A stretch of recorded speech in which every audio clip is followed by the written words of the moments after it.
I don't think it's too much of a stretch to say that, not that anything is just this simple, but if I had to come up with one thing, if I had to, which I don't, but if I had to come up with one thing, that what might be the number one problem here dealing with this, in this case, the husband or boyfriend, as the case may be, with ASD level 1, it would be a theory of mind deficit. Theory of mind is the ability to attribute mental states to ourselves and others. Okay? I'm going to repeat myself a few times because this is super important. It's the ability to attribute mental states to yourself and others, which serves as a foundation for social interaction. Having a theory of mind is important because it provides the ability to predict and interpret the behavior of others. That's a magical sentence right there. I'm going to repeat it again. Having a theory of mind, which the NT ladies in here, very good, have very good theory of mind. Theory of mind is important because it provides the ability to predict and interpret the behavior of others. I've often said that ASD could be defined as a disorder such that there is predictive inabilities, the inability to predict the behavior of others, and the inability to interpret the behavior of others.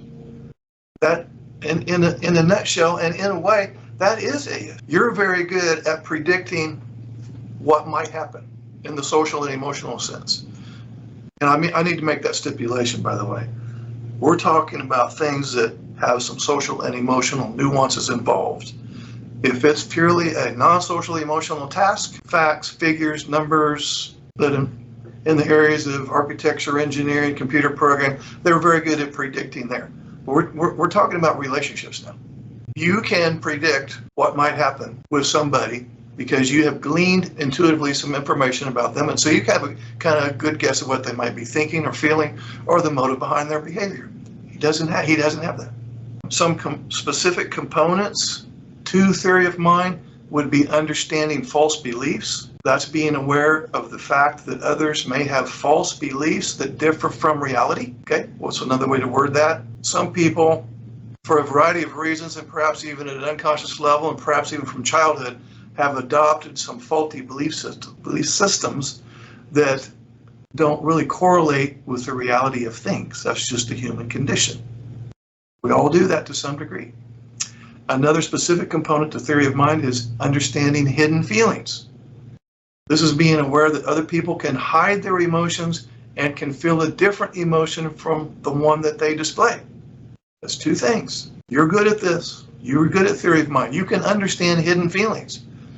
You may not necessarily have known that you know this, but you understand that people can hide their emotions, and you also understand that people can act in a way that's not in accordance with their current emotion. Some people want to call that masking, perhaps. NTs do that too. Another component to theory of mind is understanding thinking. We've already talked about last week, this business of mind blindness. And we just talked about hidden feelings 10 seconds ago. We've already talked about alexithymia.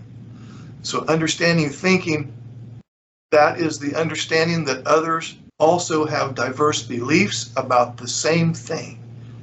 So in other words, there could be this particular topic, and you understand that people will have different beliefs about that same topic, and that people's actions are based on what they think is going on. Okay, so far so good. The next component is, I'm going to turn off the mic here, is understanding wanting. That's the realization that others have diverse desires, and to get what they want, people act in different ways. Okay, you get that. And the only other one I'm going to talk about is understanding that seeing leads to knowing. Seeing something leads to knowing about it.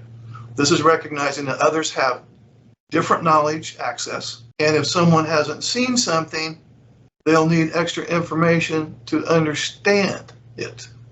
Now, I know that was severely obtuse and terribly theoretical, but here's the summary so that we don't get too weird. You have an ASD level 1 husband who has problems with prediction and problems with interpreting others' behavior. That's really all you need to know. And you can imagine why that causes a problem. Okay, I think it's safe to say that another synonym for quality theory of mind skills is intuition. That's probably a good term to use. If somebody is really good with theory of mind, they're very intuitive. Hey guys, this is Mark. Click on the join button underneath any of my videos, then click on members only videos, and then click on join. And for $9.99 a month, you'll have access to members only videos, which are excerpts from previous workshops I've conducted for NT partners, ASD partners, and the neurodiverse couple. New videos will be uploaded weekly.